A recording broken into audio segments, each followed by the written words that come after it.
Welcome to the Fear and Greed Business News Afternoon Report for Thursday, the 5th of December, 2024. I'm Sean Elmer.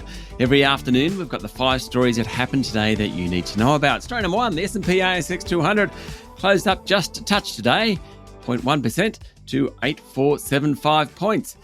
The tech stocks and consumer discretionary companies did best. The real estate investment trusts were among the worst. On the day, Pro Medicus was up again. WiseTech Global, Transurban, Coles, they all had good days. So too Northern Star and South 32, the big miner. Worst was Goodman Group, Santos and Woodside, BHP and James Hardie. The other big news in markets today, Bitcoin pushed through $100,000 a unit. That's on the back of Donald Trump appointing a crypto fan to be the regulator. The Aussie dollar ended the day down at 64.3 US cents. Story number 2, Rio Tinto is under pressure to unify its dual listing structure, offering shares only in Australia, although boss Jakob Stausholm is against the idea. At the moment, you can buy Rio shares on the British and Australian markets. BHP used to be the same, though it dropped its dual listing structure and went all in on the ASX back in early 2022. That boosted its market cap, making it then the biggest company on the bourse. Some shareholders think Rio should do the same. Now, about 77% of shares in Rio are traded in the UK, about 23% or thereabouts in Australia. Rio argues that the dual listing reflects what the miner is, part British, part Australian. The Australian shares actually trade at a slight premium because you get tax benefits if you buy Rio shares and live in this country. Mr. Stausholm today hinted at issuing more Aussie shares to fix the imbalance. That's actually the opposite of dropping the dual listing. The comments came out at an investor briefing.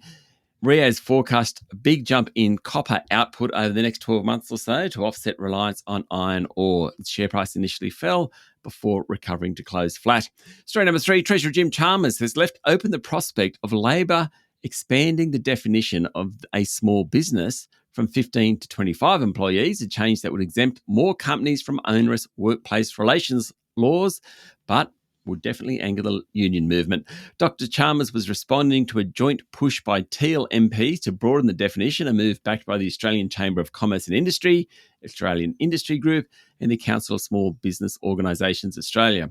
According to the AFR, in a joint letter to Workplace Relations Minister Murray Watt last month, the 8 lower house Teal MPs argued that businesses with fewer than 25 employees, which could include casuals, should not be subject to the same workplace rules as major corporations. It would exempt about 46,500 businesses, or about 5% of all employers, from Fair Work Act rules such as unfair dismissal provisions and having to pay union delegates to take time off for training. It would also delay right to disconnect rules coming into force, remove those businesses from multi-employer bargaining, and reduce red tape requirements.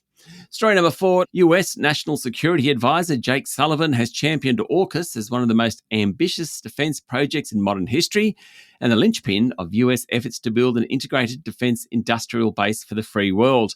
Mr. Sullivan promoted AUKUS as one of the outstanding achievements of the Biden administration and a key piece of America's global strategy to deter future conflicts in an area of growing strategic uncertainty, according to a report in The Australian. In a message to Donald Trump, Mr. Sullivan said it was imperative to strengthen the US defence industrial base to deter threats in Europe, the Middle East and the Indo-Pacific arising from greater cooperation between China, Russia, North Korea and Iran. This would require not just more investment, but smarter investment, production, innovation, and integration with allies. He urged the incoming administration to accelerate the production of critical munitions, vital air defence capabilities, and autonomous systems while pursuing major acquisition reform at the Department of Defence.